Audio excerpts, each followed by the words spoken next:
कश्मीर के अंदर रहने वाले, चाहे कश्मीरी पंडित हों, चाहे कश्मीर के आम लोग हों, चाहे उसमें सिख हों, चाहे हिंदू हों, चाहे मुस्लिम हों, सबके ऊपर काले संकट के बादल मंडरा रहे हैं। लेकिन देश के अंदर, देश की गोदी मीडिया, भारत देश के अंदर भारत देश के दूल्हे सामने नहीं आ रहे हैं कि भारतीय जनता पार्टी ने हिंदुओं के लिए क्या किया। सिर्फ कश्मीरी फाइल्स जैसी जहरी फिल्में लाकर, जहरी फिल्में बनाकर पूरे देश में आग लगाने का काम किया, पूरे देश में दहशत का माहौल पैदा किया। साल 2019 में उन्होंने वहां पर से धारा 370 को हटाया, आर्टिकल 370 को हटाया, तो उसके बावजूद उन्हें वहां पर अगर वहां पर इंटरनेट सेवा बंद कर जाना पड़ रहा है, तो यानी गृह मंत्री जी मानिए, आज भी कश्मीर के अंदर और जम्मू के अंदर आज भी आतंकवादी घटनाएं होती है। इसके अंदर जहर घोलने वाले लोग ये तो आकर कहते हैं कि मुसलमानों से सामान मत खरीदिए, उनका आर्थिक बहिष्कार करिए, लेकिन जब घाटी के अंदर कोई हिंदू मरता है तो इनके सबके हलक सूख जाते हैं, हलक से आवाज नहीं निकलती। तो दूल्हे जी थोड़ा सा ध्यान गुजरात को छोड़कर, चुनावों को छोड़कर जम्मू कश्मीर पर भी दे लीजिए।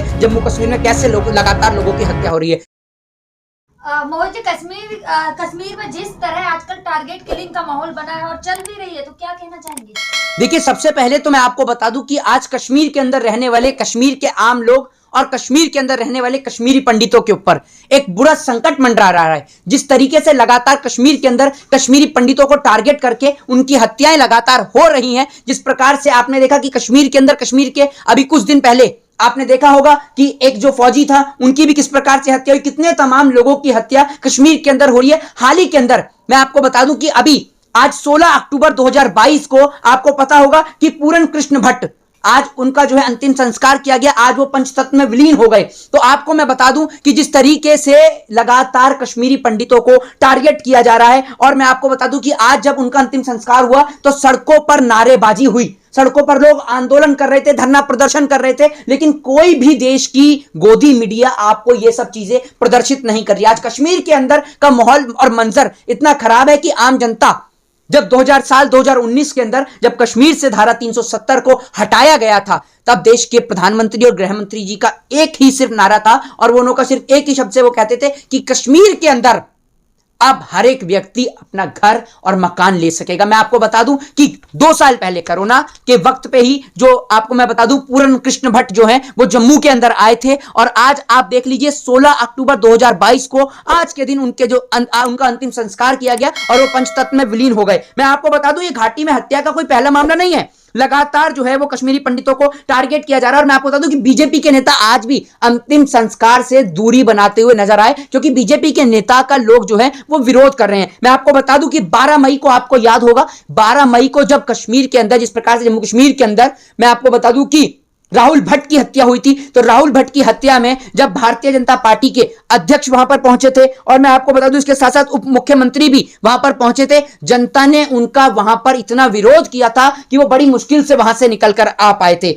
उसके बाद मैं आपको बता दूं कि एक व्यवसायी जो है ML बिंदूर, उनकी हत्या हो गई थी अक्टूबर के अंदर। तो घाटी के अंदर लगातार हत्याएं हो रही हैं। कश्मीर के अंदर आज आम लोगों का रहना बहुत मुश्किल हो गया है। फिर आपको याद होगा कि एक जो वो मुस्लिम जो कि फौज के अंदर भर्ती था, उसके जो वो बेटा है उसकी भी हत्या हुई थी, आप सभी को पता होगा। तो कश्मीर के अंदर रहने वाले, चाहे कश्मीरी पंडित हों, चाहे कश्मीर के आम लोग हों, चाहे उसमें सिख हों, चाहे हिंदू हों, चाहे मुस्लिम हों, सबके ऊपर काले संकट के बादल मंडरा रहे हैं। लेकिन देश के अंदर, देश की गोदी मीडिया, भारत देश के अंदर भारत देश के दूल्हे सामने नहीं आ रहे हैं और ना आकर कोई बयान दे रहे हैं। दूल्हे कौन है? दूल्हा है देश के प्रधानमंत्री जी, जो दूल्हे की तरह सज और संवर कर आते हैं, और आपने देखा है कि आकर बयान देते हैं। लेकिन जिस लगातार कश्मीरी पंडितों की हत्या हो रही है, लगातार हिंदुओं को टारगेट किलिंग करके मारा जा रहा है, लेकिन सबसे बड़ा सवाल यह खड़ा होता है कि भारतीय जनता पार्टी ने हिंदुओं के लिए क्या किया। सिर्फ कश्मीरी फाइल्स जैसी जहरी फिल्में लाकर, जहरी फिल्में बनाकर पूरे देश में आग लगाने का काम किया, पूरे देश में दहशत का माहौल पैदा किया। आज कश्मीर की घाटी के अंदर रहने वाला, JMK में रहने वाला, जम्मू और कश्मीर में रहने वाला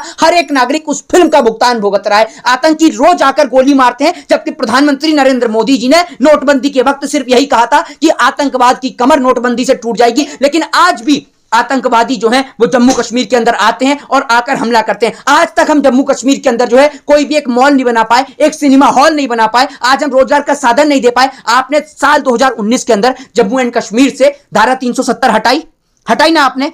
आपने क्या कहा था? आपने सिर्फ यह कहा था कि जम्मू कश्मीर से धारा 370 हटने के बाद देश का प्रत्येक नागरिक अब जम्मू और कश्मीर के अंदर अपना घर ले सकेगा। वहां पर जो दिन प्रतिदिन जो आतंकवादी घटनाएं होती थी उन पर लगाम कसी जाएगी, पाकिस्तान से आने वाले आतंकवादियों को रोका जाएगा। जो तमाम लोग आकर घाटी में दहशतगर्दों की तरह दहशत फैलाने का काम करते हैं, देश के नौजवानों को गोली मारने का काम करते हैं, जिस तरीके से लगातार कश्मीरी पंडितों की हत्या करी जा रही थी, इसी को लगाम से रोकने के लिए, लगाम लगाने के लिए साल 2019 के अंदर जम्मू एंड कश्मीर से धारा 370 को हटाया गया। लेकिन एक सवाल, जब साल 2019 में जम्मू कश्मीर से धारा 370 को हटाया गया, देश के अंदर नोटबंदी भी करी गई। 2016 के अंदर आपको याद होगा नोटबंदी करी गई और उसमें स्टेटमेंट भी यही था कि नोटबंदी के बाद जो है आतंकवाद की कमर टूटेगी।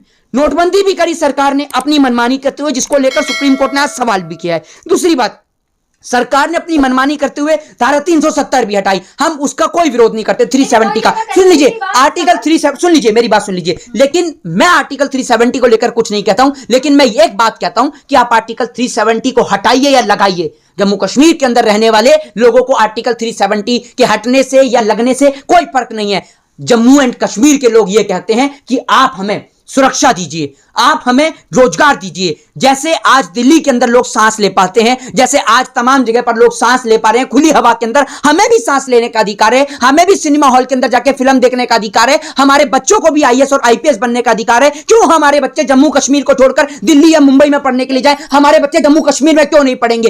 क्योंकि आपने आज तक धारा 370 हटने के बाद कश्मीर को लेकर, जम्मू को लेकर आपने कुछ नहीं सोचा। आपने तो सिर्फ जम्मू कश्मीर को एक मुद्दा बनाए रखा। आपने जम्मू कश्मीर के अंदर दहशत घोलने का काम किया, आपने फिल्में बनवाकर वोट बटोरने का, पैसा उगाने का काम सोचा। आज घाटी के अंदर लगातार हत्याएं हो रही हैं, हिंदू और मुसलमान दोनों प्रदर्शन में एक साथ उतर रहे हैं, क्योंकि आतंकवादी की कोई जाति, कोई धर्म और कोई मजहब नहीं होता है मैडम। दूसरी बात यह कि जम्मू कश्मीर के रहने वाले लोकल लोग सिर्फ एक ही बात कहते हैं कि हमें अमन, चैन और शांति चाहिए, चाहे आप 370 लगाइए या हटाइए, कोई फर्क नहीं है हमें। जम्मू कश्मीर अमित शाह जी गए थे तो वहां का इंटरनेट वगैरह सब बंद कर दिया गया था। मैं आपको वही तो आपसे कहना चाहता हूं कि जब हमारे देश का गृह मंत्री वहां पर जा रहा है और धारा 144 वहां पर लागू कर दी जाती है, इंटरनेट धारा 144 का मुझे पूरा यकीन नहीं है, लेकिन इंटरनेट सेवा जिस तरीके से बंद कर दी गई, तो मैं आपसे एक बात पूछता हूं कि जब आज भी आप गृह मंत्री के पहुंचने के वक्त पर जम्मू कश्मीर के अंदर, जब देश के गृह मंत्री दिल्ली के अंदर आते हैं, तो क्या आपने कभी देखा, दिल्ली के अंदर तो रहते ही हैं,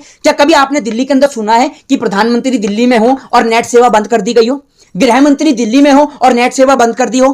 प्रधानमंत्री, सुनिएगा, अब एक एक बात को एक एक राज्य से स्पष्ट करता हूं। क्या योगी जी जब, या गृह मंत्री जी जब, अमित शाह जी जब पहुंचते हैं उत्तर प्रदेश, तो क्या नेट सेवा बंद करी जाती है? मैं आपसे पूछता हूं पत्रकार महोदय, नहीं करी जाती ना। जब गुजरात जाते हैं तो क्या नेट सेवा बंद करी जाती है? नहीं करी जाती ना। तो जब देश के गृह मंत्री जी जम्मू एंड कश्मीर जाते हैं, जिस जम्मू कश्मीर से साल 2019 में उन्होंने वहां पर से धारा 370 को हटाया, आर्टिकल 370 को हटाया, तो उसके बावजूद उन्हें वहां पर, अगर वहां पर इंटरनेट सेवा बंद कर जाना पड़ रहा है, तो यानी गृह मंत्री जी मानिए आज भी कश्मीर के अंदर और जम्मू के अंदर आज भी आतंकवादी घटनाएं होती है और जिसका भुगतान इस देश के आम नागरिक को भुगतना पड़ता है। मोदी जी, अगर अमित शाह जी गए हैं और इतने बड़े पद पर हैं और वो कहीं गए और इंटरनेट सेवा बंद कर दी गई, इसका क्या कारण हो सकता है? इसका कारण यह है कि आज भी जम्मू कश्मीर के आम लोगों को आतंकवादी गतिविधियों का सामना करना पड़ता है। पाकिस्तान से आए हुए जो आतंकवादी हैं वो आज भी हमारे देश के अंदर दहशत घोरने का काम करते हैं। पुंछ में कंटिन्यू जो है वो पुंछ के अंदर सीज फायर टूटता है, कभी पुलवामा जैसी घटना इस देश में घटती है। तो मैं आपको बता दूं कि चाहे सरहद पे जवान का मामला हो, चाहे घाटी के अंदर कश्मीरी पंडितों का या मुसलमानों का मामला हो, लगातार हत्याएं हो रही है और आतंकवादी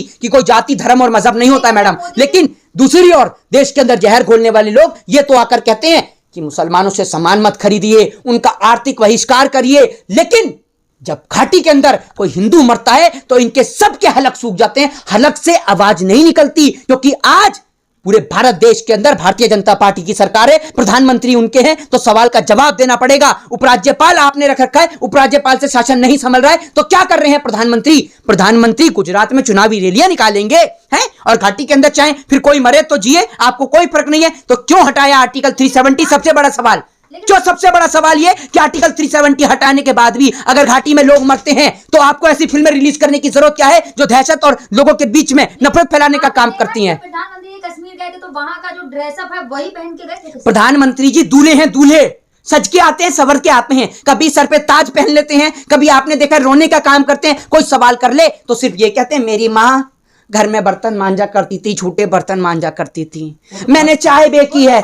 अरे भैया, आपकी माँ अगर घर में झूठे बर्तन मांज रही है, अगर मोहित शर्मा के होते हुए उनकी माँ घर में झूठे बर्तन मांज रही है तो मोहित शर्मा निकम्मा है, ये बात आप समझिए। तो अगर किसी के बेटे होते हुए उसकी माँ घर में झूठे बर्तन मांजती है तो वो बेटा निकम्मा है। बचपन में छोटे थे ना बचपन में ना, बचपन में अरे, आपकी माँ भी तो बर्तन सुन लीजिए, मेरी बात तो सुन लीजिए, मेरी बात सुन लीजिए। मेरी माताजी ने नहीं मांजे बर्तन कहीं भी घर में, ठीक है ना, और उनका बेटा इतना काबिल है कि वो कभी अपनी माताजी को मांजने नहीं देगा। मैं अपनी माताजी की फोटोग्राफी नहीं करवाता, ठीक है ना, और ना मुझे शौक है अपनी माताजी की फोटोग्राफी करवाने का, ठीक है। मैं आपको बता दूं, मेरी माताजी जो है, मेरी माताजी मुझको बस अपना आशीर्वाद देती रहे, मेरे को माताजी की जरूरत नहीं कि मैं अपनी माताजी की फोटो खिंचवाऊं। उसके लिए देश में इकलौता एकमात्र आदमी काफी है फोटोग्राफी के लिए, जो सारी कमी पूरी कर देता है, और वो है देश के प्रधानमंत्री। तो दूल्हे जी थोड़ा सा ध्यान गुजरात को छोड़कर, चुनावों को छोड़कर जम्मू कश्मीर पर भी दे लीजिए। जम्मू कश्मीर में कैसे लोग लगातार लोगों की हत्या हो रही है। जय हिंद, जय भारत, वंदे मातरम।